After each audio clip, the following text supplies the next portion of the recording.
Gavin Newsom is obviously trying to position himself as the Democrat candidate for president in 2028. But the problem is he's one of the most left-leaning governors we have in the entire nation. And that, of course, is the purpose of him doing his new podcast. He's trying to whitewash his leftist past to appear as a centrist. But now, of course, that gives rise to a new issue. The Democrats are turning against him because he is giving platforms people on the right. And if you're a leftist, this is something you simply do not do. So what we're going to see today, of course, is the Democrats turning against Gavin Newsom in spectacular fashion. But before we get to these clips, don't forget to like and comment on this video so we can break through the algorithms. Here we go. You right now should come out and be like, you know what? The young man who's about to win the state championship in the long jump in female sports, right. that shouldn't happen. You as the governor should step out and say no. No, and I appreciate. But like, would you do something like that? Would you say no men in female sports? Well, I think it's an issue of fairness. I completely agree with you on that.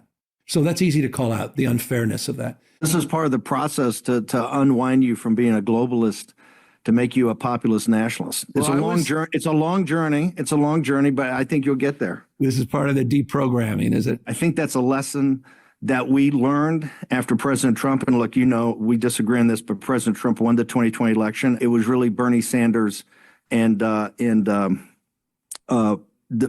Pocahontas that was going to be the Senator Warren. Elizabeth Warren is going to be Pocahontas, we call it. Here, the part that bothers me is he's not trying to reach across the aisle to have a conversation or push back. He's trying to be friends. And that's not what anyone's looking for. You know, just to disagree a little bit, because I agree with you that he should have countered. The Pocahontas thing is just stupid. And by the way, there's such snowflakes on the right. If you say anything about them, they're going to the lawyers in 2 seconds, you know, but he can call people any names he wants. But what I would say is that I bet you anything that this podcast is listened by Newsom's fans, by liberals. And so they know he's lying. They know he's full of it. Which one of them? Bannon. Oh, okay. They know it. I just wanted No, that's right. Thank you for clarifying. Because Bannon he's out there saying that Trump won the election.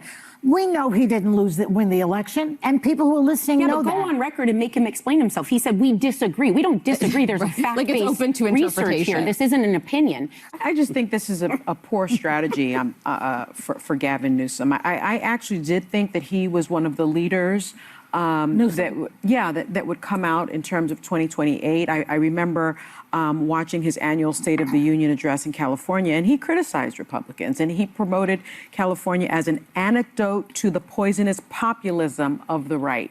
Now he has a Steve Bannon on the show who's saying, you know, you're going to get to populism. There's a long road. He gives zero pushback there. He gives zero pushback, as Sarah pointed out, to really what is a slur against Senator Warren, a sitting senator.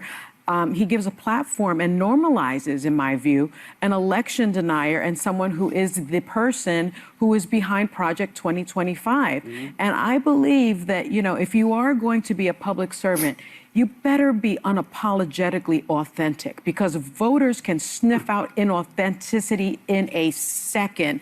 And I thought that was one of the most inauthentic things I have seen Gavin Newsom do. Wow. I'm terribly, so you don't believe in the let them hang themselves theory? No, I'm terribly disappointed. I think you meet energy with energy. And what he did was he showed his pretty white teeth and his cute face and did nothing other than that. And I think it's despicable.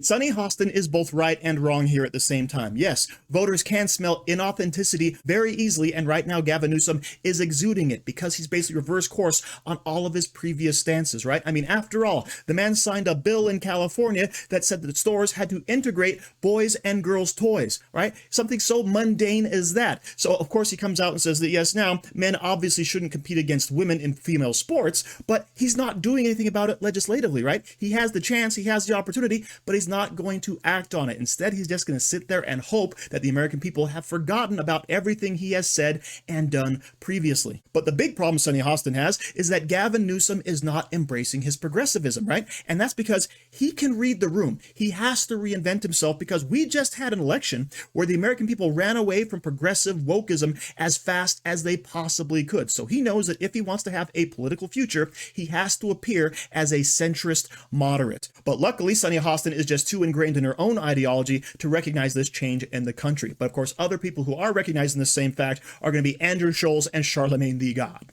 And I don't think Democrats are going to win so easily in 2028. I think that because the Democrats are in such disarray, America will say, you know what, just give me a sensible Republican. Just give me a traditional conservative. Yeah. Like, give me a Nikki Haley, just somebody, just a regular conservative. I can deal with that. Yeah. I think that's what's going to happen. Yeah, that could definitely happen. There just has to be something like radical and disruptive on the Democrat side. And you know what's proving that point? When you look at like Gavin Newsom on his podcast with Charlie Kirk, right? He wants it so bad, bro. That mother thirsty. Exactly. But you see how quick he is to distance himself from trans athletes and stuff like that. So now it's like, oh, so you never cared. No, they never cared. You never gave him. It was just all about politics for you. Yes. It's all about that for all politicians, though. Right? Absolutely. But some people show it better than others. Some people act like they care better than others. Yeah, you need to learn how to lie better. But I think what Democrats need to do is just start listening to everyday working class people. I think Democrats are too stuck in the Ivy League. There's too much like pretentious finger wagging. That's not what everyday Americans are, and you need to get the working class back immediately. And you're not going to get that back when you just got a bunch of these like super rich Nepo babies telling poor people how they should think and who they should vote for. Like, I don't want you to tell me, if you never had a job, you can't tell me who I should vote for.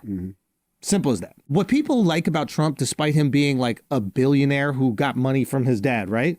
He doesn't talk like them. He talks like me and you. The Indian journalist is asking him a question, dibble dabble, and then all of a sudden, dibble dabble, and then he goes, I don't know what the hell that guy just said.